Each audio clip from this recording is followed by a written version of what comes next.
Donatello, the fan theory says autism, and once you hear the case, it's hard to unsee it. Donatello is the turtle who retreats into machines instead of people. He spends more screen time with a soldering iron than with his brothers, and the fandom didn't invent that pattern. The show's built it, episode after episode, and every era of the franchise. In the 2012 series, his lab is less a workspace and more a nest. He organizes it obsessively, labels his tools, and gets visibly rattled when Michelangelo touches something without asking first. He talks about circuitry and code with a fluency he almost never shows in conversations about feelings. He has one deep, narrow, all-consuming interest, technology, and he can talk about it for hours without noticing anyone's eyes glazing over. That's the first plank of the theory. A special interest so total, it functions like a second language, one he's far more fluent in than the language everyone else is speaking. Here's where it gets interesting. Donatello's crush on April O'Neil, stretched across nearly every incarnation of the franchise, isn't played as smooth or confident. It's stammering. It's overthinking every sentence before he says it. It's classic social overcompensation, the sense of having to consciously calculate what other people do instinctively. Fans point to this as textbook masking, the exhausting habit of performing normal social behavior because it doesn't come naturally.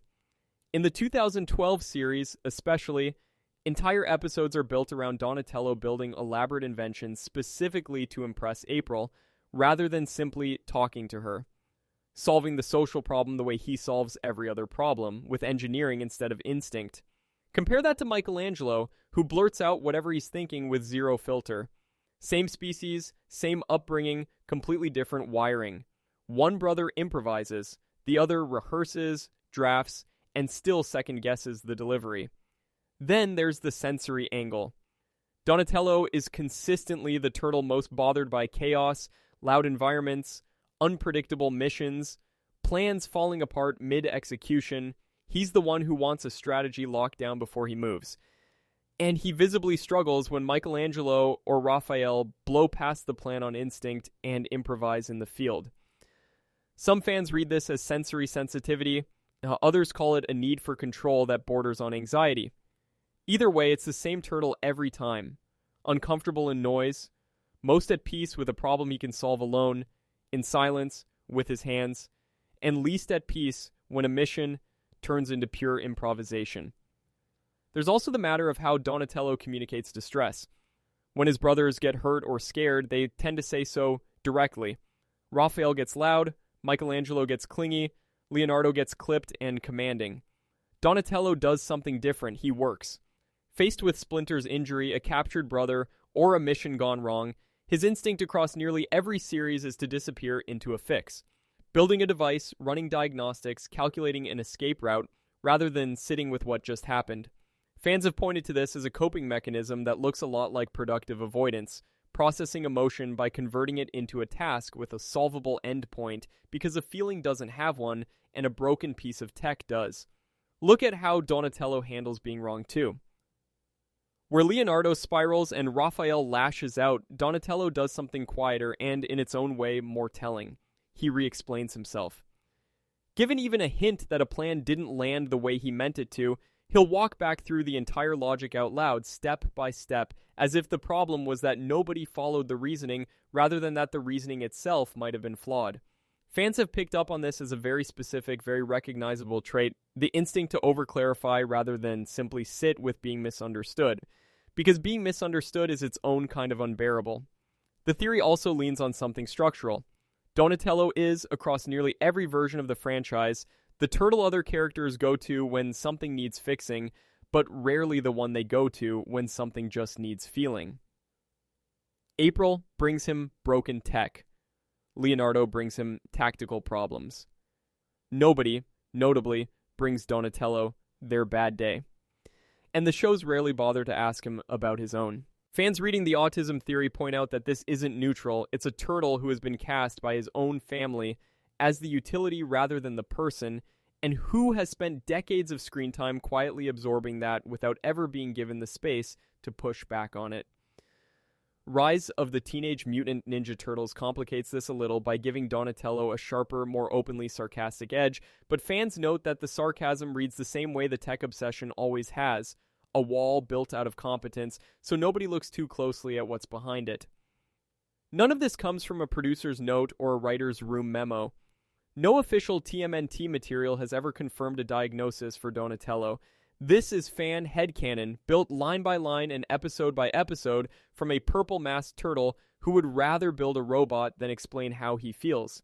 And that gap between what he clearly experiences and what he'll actually say out loud is exactly why the theory took root in the first place and never really let go. One more detail fans keep circling. Donatello is usually the one who explains the plan to the audience and to his brothers in painstaking technical detail. Timelines, contingencies, exact specifications for whatever gadget is about to save the day. It's treated as expertise, and it is. But fans point out how differently he talks about people compared to how he talks about systems. Ask 2012's Donatello to explain a piece of tech and he'll go on for a full minute unprompted. Ask him how he's feeling about Splinter's illness, or April pulling away, or a brother in danger, and the answer shrinks to a sentence, sometimes less, followed immediately by a pivot back to something he can build. As though naming the feeling any further would use up time better spent solving the actual problem in front of him. That contrast, repeated across literally hundreds of episodes and issues, is the through line fans keep coming back to. Not an inability to feel, but a genuine gap in the tools available for saying so, patched over for years with the one language that's always come easily. There's one more piece fans bring up, and it's less about a single scene than about a pattern across the entire cast. Donatello is the brother most often described by his own family in terms of function rather than personality. Leonardo is the leader. Raphael is the tough one. Michelangelo is the fun one. Donatello, more often than any of them, gets introduced as the smart one or the one who fixes things. A role rather than a person, and one that quietly implies his value is conditional on output. Fans reading the autism theory point out how corrosive that framing can be over time, even when nobody around him means it unkindly. When your family defines you by what you produce, the instinct to keep producing, even at the cost of ever being asked how you're doing, stops feeling like a choice and starts feeling like the price of belonging. Hit the like and subscribe button to see more videos like this. Leave a comment on your favorite turtle. Let's get back into the video. Michelangelo.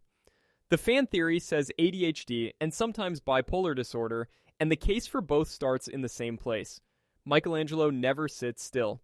He is constant motion, cracking jokes mid-battle, snacking between sentences, changing subjects 3 times in one breath. Writers across the franchise have used this as comic relief for 40 years. Fans reading it through a clinical lens see something else. Impulsivity, restlessness, a mind that outruns its own mouth before it can filter. It's the reason he's usually the one who breaks formation first, chasing whatever caught his attention a half second ago, whether that's a pizza topping or a shiny piece of scrap in the middle of a fight. But here's where it gets interesting. Underneath the jokes, multiple versions of Michelangelo carry real loneliness. In the original 1987 series, he adopts a tiny pet turtle he names Spike and treats it like his best friend. An attachment the show plays as sweet, right up until the moment that same pet is later mutated into the villain Slash, and Michelangelo has to process losing the one relationship he built entirely on his own terms. Fans don't read the original attachment as childish, they read it as a kid who processes hard feelings by attaching them to something safe, because naming the feeling directly is harder than caring for something that can't judge him back. And when Michelangelo does get serious, usually for exactly one scene per season, the shift is dramatic. He goes from manic energy to flat, quiet sadness almost instantly, with no ramp in between. That whiplash is the second plank of the theory, not just hyperactivity, but genuine highs and lows that swing harder and faster than his brothers. The humor itself is the tell fans keep coming back to. Michelangelo makes jokes at the worst possible moments, mid-fight, mid-crisis, in scenes where a brother is genuinely in danger, and the other turtles usually read it as him not taking things seriously. Fans read it differently, humor as a pressure valve, deployed specifically when the situation is too heavy to sit with directly. It's the same defense mechanism real people use, just wearing an orange mask. In Rise of the Teenage Mutant Ninja Turtles, this gets pushed even further. Michelangelo is reframed as the emotionally intuitive member of the family, the one who senses when a brother is struggling before anyone says a word, which fans point to as proof that the constant joking was never obliviousness. It was a turtle who feels everything acutely enough that he needs an outlet running at all times just to stay level. Take away the jokes for even one episode, across any version of the show, and what's left standing underneath is consistent. A turtle who attaches fast, feels everything intensely, and has built an entire personality around making sure nobody notices how much any of it costs him. Fans also point to his impulsivity in battle, charging in without a plan, improvising weapons mid-fight, ignoring Leonardo's calls to hold position, as the same trait showing up physically that shows up socially. Act first, sort out the consequences later, because waiting and thinking too long feels unbearable. There's a memory angle to the theory as well. Michelangelo is frequently the turtle shown forgetting things, missing a step in a plan, losing track of an object mid-conversation, wandering off mission because something shinier crossed his path. Played for laughs nearly every time, but fans point out that the same behavior, stripped of the comedic timing, is a fairly precise description of executive dysfunction, knowing exactly what you're supposed to be doing and still, somehow, ending up doing something else entirely. It's not that Michelangelo doesn't care about the mission. Every version of the character has moments proving he cares as much as anyone. It's that staying locked onto one thing, in the moment, against every competing impulse in his own head, is a fight none of his brothers seem to have. Fans also point to how Michelangelo responds to structure itself. Leonardo thrives on routine. Donatello builds his own rigid systems. Raphael chafes at rules, but at least engages with them directly through argument. Michelangelo mostly just doesn't absorb them the same way. He'll agree to a plan, nod along, and then improvise. The second things get interesting, not out of defiance, but because the structure never really took hold to begin with. That's a subtle distinction, but it's the one fans lean on hardest. This isn't a turtle who resents order. It's a turtle whose brain simply doesn't file information the way order requires, and who has spent his whole life compensating for that, with charm, speed, and a joke that lands before anyone notices what got missed. Fans also bring up how Michelangelo is treated by the narrative itself, not just by his brothers. He's consistently the one whose feelings get resolved fastest, a sad scene, a hug, and the show moves on within minutes, while Leonardo or Raphael get whole arcs to process the same category of hurt. Some fans read this as the show's unintentionally reinforcing exactly the dynamic the theory describes. Everyone, including the people making the cartoon, taking Michelangelo's pain less seriously than his brothers because he's better at packaging it as a joke by the time the credits roll. It becomes a strange loop. The more effectively he masks, the less anyone, on either side of the screen, feels the need to check. Fans also note the specific way Michelangelo talks about the future compared to his brothers. Leonardo plans years ahead, Donatello plans in blueprints, Raphael barely plans at all, but even his impulsiveness is anchored in the present moment, in a fight happening right now. Michelangelo, by contrast, tends to talk about the future in vague, almost wistful terms, someday, eventually, once things calm down, without ever quite landing on specifics. Fans reading the ADHD theory point to this as a recognizable pattern in itself, not a lack of ambition, but a genuine difficulty holding a distant, abstract goal in focus long enough to plan concretely toward it, which is a very different problem than not caring, even though the two can look identical from the outside. Again, none of this is canon. No showrunner has ever put ADHD or bipolar disorder in a character Bible for Michelangelo. It's a theory built entirely from a pattern the fandom noticed across 4 decades of shows and couldn't stop pointing at. The funniest turtle is also, consistently, across every single incarnation, the one hiding the most. Leonardo. The fan theory says OCD, and it starts with a simple observation. Leonardo cannot function without order. His room is spotless while his brothers are chaos. His training schedule doesn't bend. He meditates at the same time in the same posture, expecting the same result, and when that ritual gets interrupted, something in him visibly cracks. Fans call this more than discipline. They call it a compulsive need for control, one that isn't really about the sword forms or the meditation itself. It's about keeping a world that feels dangerous from spinning out from under him, one rep and one rule at a time. Here's the exception that makes the theory land. Leonardo is the leader, and leadership means the plan will fail. Missions go wrong. Brothers get hurt. The 2003 series episode Same as It Never Was is the clearest example fans cite. Donatello gets thrown 30 years into a dystopian future where Splinter has died and the team is splintered apart, and the wedge driving Leonardo and Raphael permanently away from each other is guilt. An argument over whether Splinter could have been saved, one that neither brother is willing to let go of. It's an alternate timeline, not the mainline story, but fans treat it as a magnifying glass on something that's true of Leonardo in every timeline. A single failure under his command doesn't stay a single failure. It becomes evidence filed away that he needs to control more, not less. Every version of the character has at least one storyline where a mistake leads to real consequences, and every time, Leonardo's reaction is disproportionate.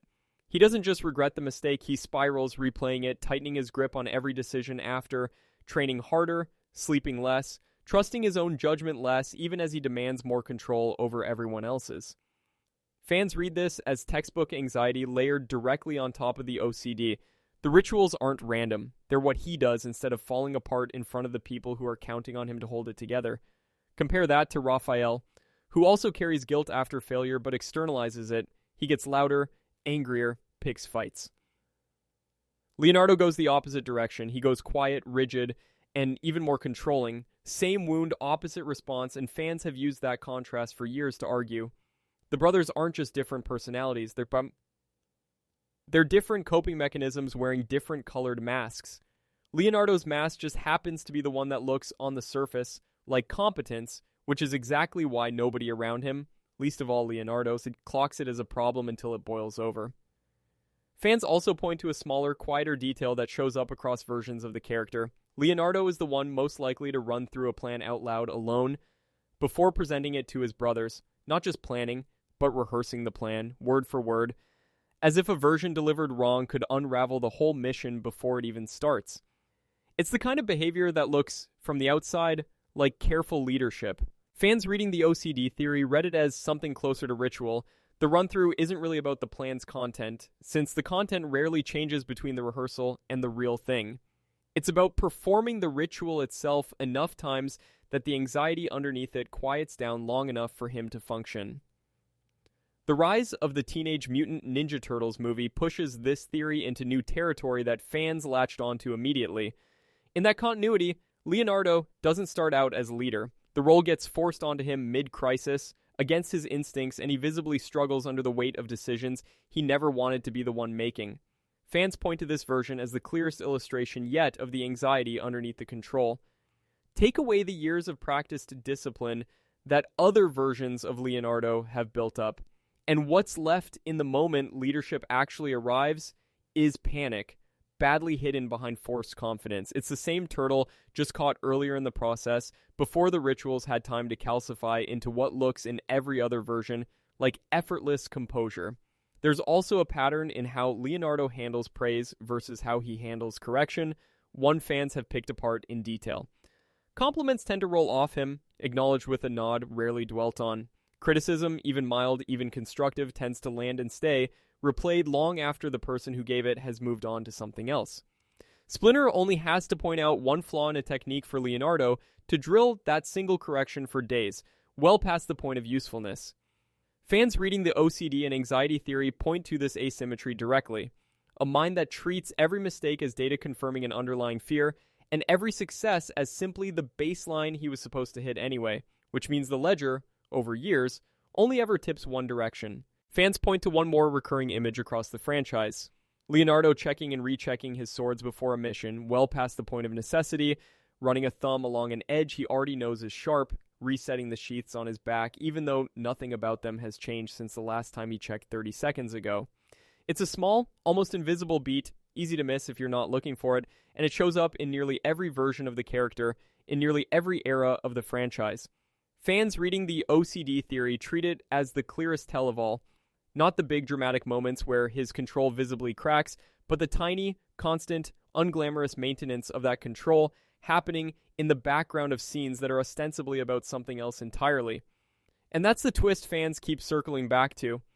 The trait the franchise presents as Leonardo's greatest strength, his discipline, his control, his unshakable focus, is the exact same trait the fan theory reframes as his deepest struggle.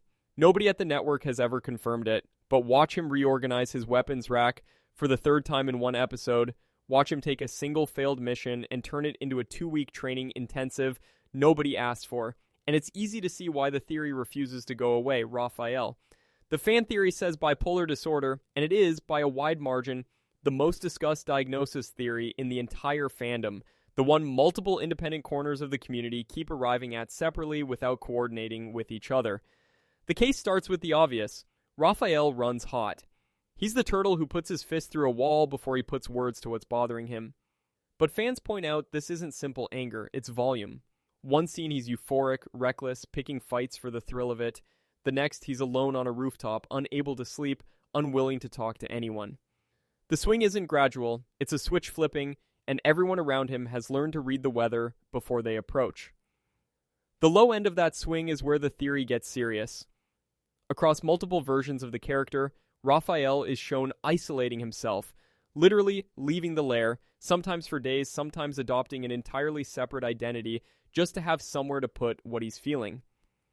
In the 2007 film, he does this by moonlighting as a masked vigilante called the Nightwatcher, hiding it from his own family for weeks because he can't stand being seen struggling.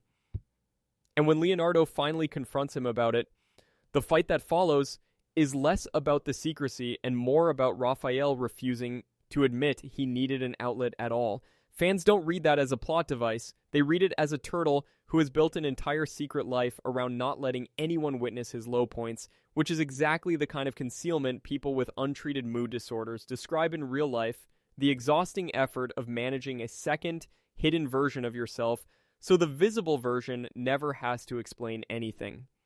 The 2003 series Dystopian Future episode adds a darker data point fans still cite. In that alternate timeline, Raphael is the one who loses an eye and ultimately can't stay in the same city as Leonardo, the guilt and grief curdling into permanent estrangement rather than resolution. It's not meant as literal prophecy, it's an alternate universe, but fans treat it as the show itself acknowledging what Raphael's unprocessed anger could become if nothing ever interrupted the cycle. But here's the exception that makes Raphael's theory the deepest of the four.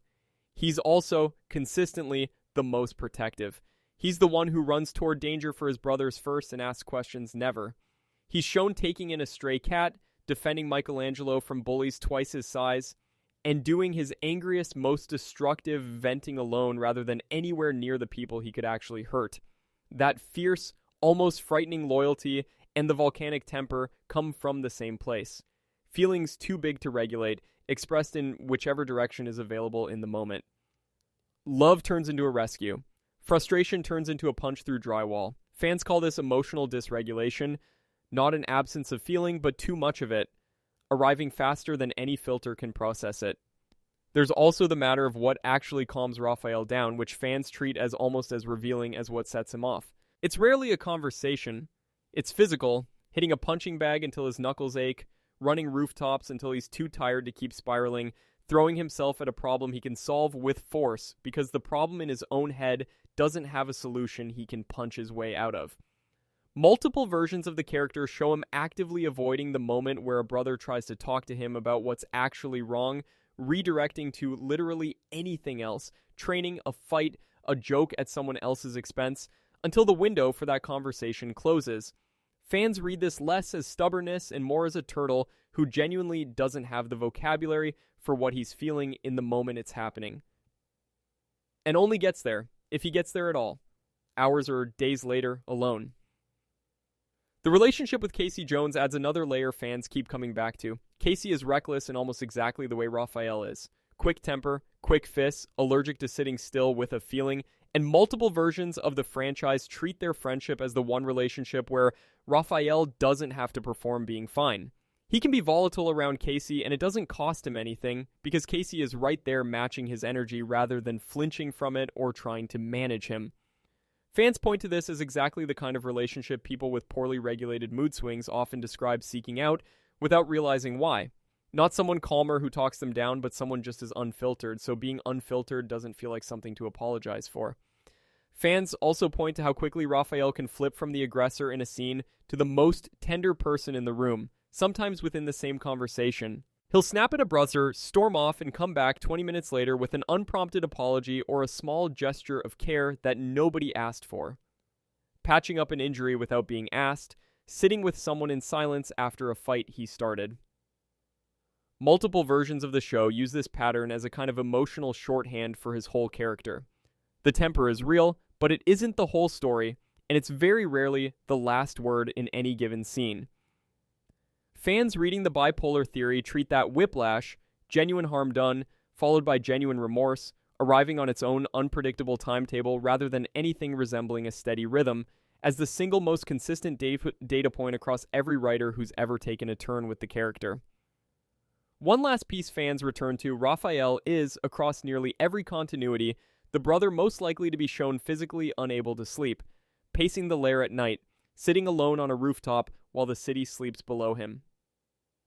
Training in the dark well past the point of exhaustion when nobody else is awake to see it. It's played most of the time as simple restlessness, a tough guy who doesn't need rest the way his brothers do. Fans reading the bipolar theory read it differently as a fairly specific and recognizable pattern rather than a personality quirk. The racing, wired feeling of a mind that won't power down, showing up on exactly the nights when everything else about him is running hottest, and quietly absent on the nights he's calm enough to actually rest. None of these four theories have ever been confirmed by a single writer, showrunner, or official TMNT source. Every one of them was built by fans, frame by frame, and rewatch by rewatch, from decades of a hot-headed turtle who loves too hard, breaks too easy, and never once gets asked how he's doing. That's the whole fandom case in one line. 4 brothers, 4 theories, and 40 years of viewers who noticed the pattern before anyone in a writer's room ever said it out loud. Which turtle's theory do you find the most convincing? Drop it in the comments.